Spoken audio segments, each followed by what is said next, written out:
All these feathers are black, but they are not painted with the same black. One is two black and the other two are mixes. So let's paint them together and see the difference. So our first mix is going to be French Ultramarine and a brown sienna. This is my go-to black. I use French Ultramarine and brown sienna together because they give me a dark that stays transparent. Brown sienna, this is the same color, but I already have it in my palette. So the important thing here with making blacks is that you get the same amount of each color. If you put too much blue, it's gonna look blue. And if you put too much brown, it's gonna go brown. But if you do about the same amount, you end up with gorgeous blacks. Let me show you here a swap. I'm gonna do half of it in wet on wet, meaning we're gonna apply this when it's wet and the other part when it's not. See? Beautiful, gorgeous. Now let's paint first feather with this color. I'm gonna have a very thin brush, a number 0, for putting some of these feathers out. I'll show you how in a minute. And this is one in my Skoda Versatile number 6. I like to start wetting, but I'm gonna have a little bit of the metal of the center of the feather, so I'm gonna wet this size first, and I will let this other one dry for right. Why do I like to wet my feather? Well, because when I put the paint on it, it's gonna, the water over here is gonna allow us to have some separations, and it's gonna make the feather look more realistic. So I go with my stronger, meaning a lot of paint, and my brush here on the top. And you see, because of I have water, it's starting to spread a little bit. And if it doesn't spread enough, we're gonna help it, okay? I'm trying to get a little bit of the direction, start dark, and then I move it inside, into the center, a little bit. All right, and now I'm gonna switch to my brush, the one that it was only having water on it, and then, like I said, we're gonna help this move around. I don't wanna have a hard edge here, so oops, it has a lot of color. So let me wet this. This is like me putting this thing in whole, because I wanna finish working on this. With the darker tip of my brush, I'm gonna drop, and this is almost dry, so let me re-wet this part and this part. I'm gonna go with the darker color, like I was saying, on the tip of the feather. And then I'm gonna do the same thing here on this other one. So these two I wanna kind of together, and then I'm gonna be like, by having a little separation here, it's gonna make it like if they are two. All right, let's just bring this, so again, once again, we don't have a hard edge. And I wanna bring a little hint more color here in the bottom. Let's just put one. We'll go like this. Okay, with my thin brush, I'm making a few of these ones here at the bottom. It's giving me movement, number 1. I wanna, with this tip of my brush, I'm gonna slightly bring them in. We got those over there, good. And let me wet this and lightly put the bottom over here. All right, and now we can start concentrating on this other side. So because I took my time on those details, which is what you need to do, this one was already too dry. And if I was gonna go with water, I will get blossoms. So what I decided to do is I dried this with the hair dryer. I'm gonna re-wet. Now, I'm gonna bring my water to this edge, but because if I'm wetting that, I had to wet this too. Otherwise, it's gonna give me a hard edge. Say, for example, I stop here, I will have a hard edge. So I'm going with my brush very softly. I'm not pushing, I'm just wetting, because the whole point to re-wet this already painted part is not to repaint it, it's just to get, not to get, excuse me, a hard edge. Since you're re-wetting, say, for example, there is something that you painted that you are not too happy about, and I'll show you, there's one area that I'm not too happy about. This is a perfect time to fix it. Like, I feel like all my paint got pushed over there. I don't particularly like that. So now that it's wet, I can move the color out a little bit more. So, in a way, it worked out just good for us because you could I could fix this kind of little thing that was bothering me. Now, if it was nothing to fix, then I will leave it alone, just rewet it, and that's all I will do. All right, let's concentrate on this other. Bringing my water all the way till here. I want to have enough water because here is a lot of detail that I'm trying to put. There we go. And all right, load my brush. I'm gonna put the darker on these tips. There we go. Let's just keep going onto this direction. Bring the, and then go with, I'm taking a little bit of the water out. So it's more dampness than wetness. And then I'm bringing the color, leave this kind of white area in the center. So I'm putting the dark color on it. So dark against light.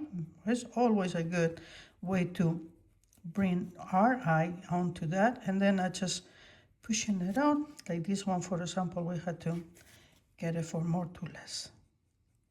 There. And you see, that's exactly what we want, to have a little bit of variation, lightness and darkness.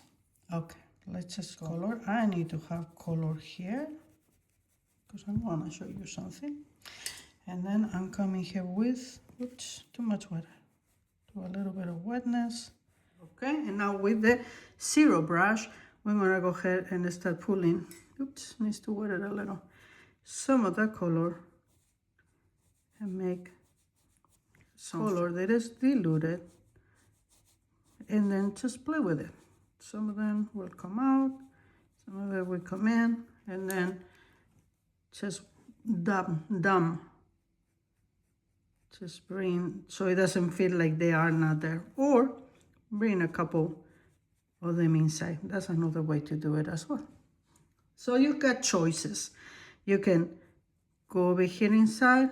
You can just get them out and try to blend these. However you feel more comfortable doing it. There's no right or wrong way to do this. Let's just blend this part here lightly, and since we put the dark over there and I like it, let's just put the dark on the opposite here at the bottom, finishing over here like with this one. Okay, and then again I blend it out. Our first feather is done, and look how beautiful transitions of colors I got because it was done. I did it with my French Ultramarine and Burnt Sienna mix. You can go very dark, which is full strength will be here, and then all the different nuances that come from mixing it up. Let's move on to our second mix. It's as simple as mixing your three primary colors. So I have Pyrrole Red Light, Hansa Yellow Light, and of course French Ultramarine, since I was having it out. All of them are from Core, but whatever brand you have is good. The thing to make a black is to get the same amount of each of our primary colors. And then you will end up with a good black. See, yellow and blue make green, and green and red are the opposite in the color wheel, so they will make dark. Now I have more red than I have the other, so I just keep bringing more color, and then we end up with black. Now this is a black that is gonna give you a lot more color variation inside of them, and you see when we do it, when we use it for the next feather, it's gonna give us different temperature changes that are really, really pretty. I still feel like it reads a little bit too much on the red, so let's just bring more blue. And then we're ready to show you. Now we have black. See, this was the French Ultramarine, and now just bring a little extra water. Let's do like we did before. Let's just wet half of our square and then do the other half with a dark color. Oh, look how pretty it is. Some of them even have a little bit of purple on it. I love it. All right, so another way to make black. And the good thing about this is that everybody, for the most part, have these three colors in the palette. And you can mix them, again, same amount of each one. You end up with a beautiful black, and you save yourself the expense of having to buy another tube. All right, let's make these feathers a little bit different. Although we're gonna treat them all the same way, meaning if I started wet on wet, then we're gonna do this one the same way. Just finish wetting this feather. Let's bring our color. Let's just make this one darker at the bottom. Whoa, look at that. Oh my goodness, look how beautiful this is. Look very closer.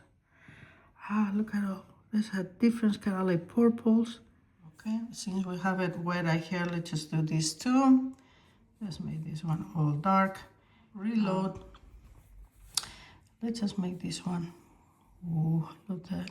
Whoa, look at this. Oh, it's just so beautiful. Here in this tip too. Okay. And I have a lot of wetness, so with this brush, I just, look, did you see that?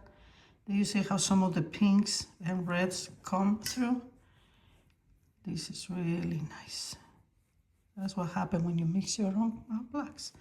You get all these nuances. They are just nothing but gorgeous. All right, so let's just say, for example, all of this is dark. Let's make a dark one right here, and maybe here. And let's just do this dark. Show a little bit of the white, but not everywhere. More to less is always nicer and better. Bring all the darkness still here. Okay. Wet this, re-wet this a little bit. It has dry.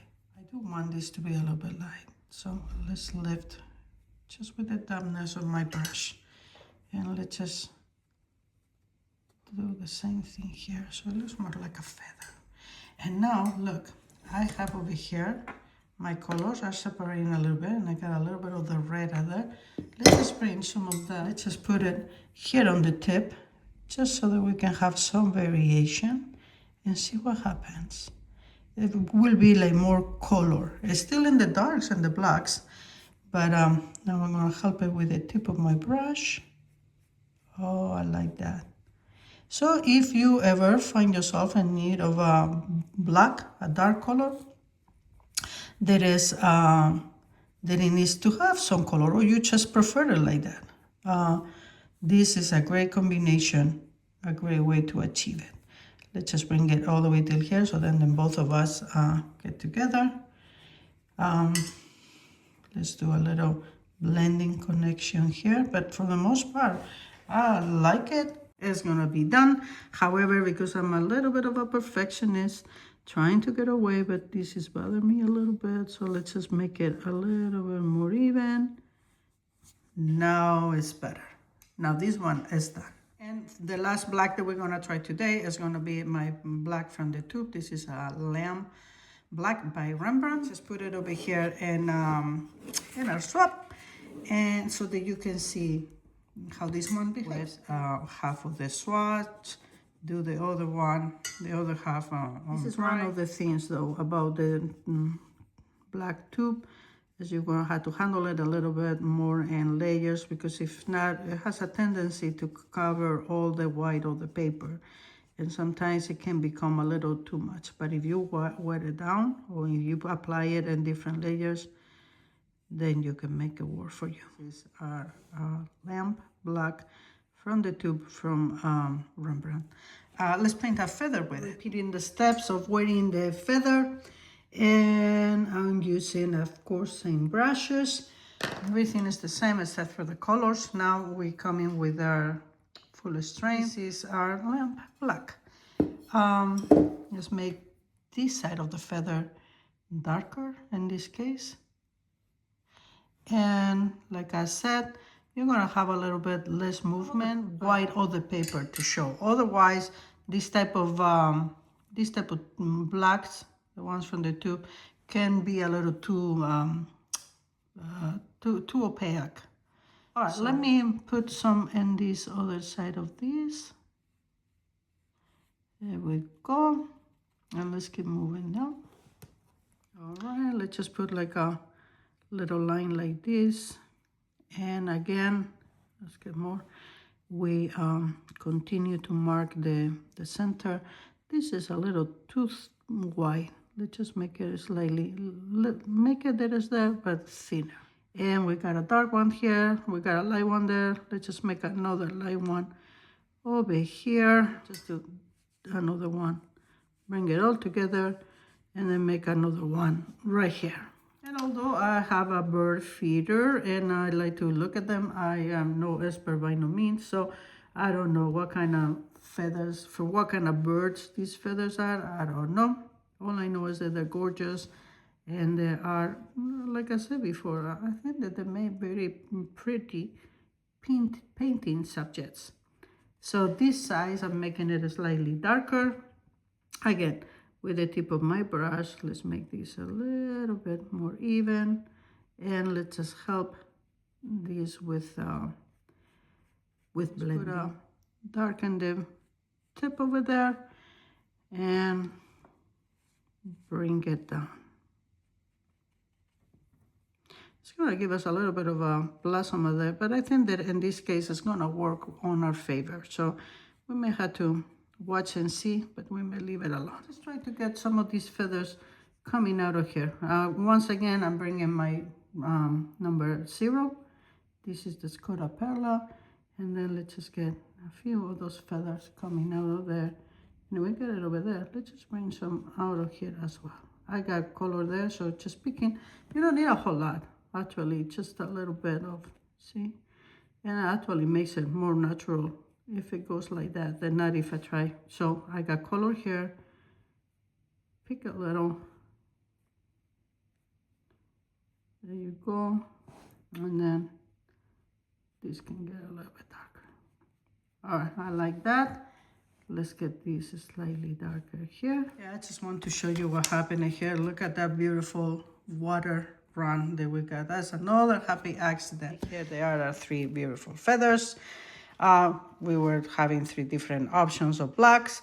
Every option here works, and let's just give you different results. All right, 3 feathers, 3 blacks, 3 different results. Let me know in the comments which one was your favorite, if you try them, if you have a different way to mix blacks that is your favorite, so we all can learn from each other. I hope that you give it a try, and I also hope that you learn something in today's video. As always, thank you for being here, and I will see you in my next one.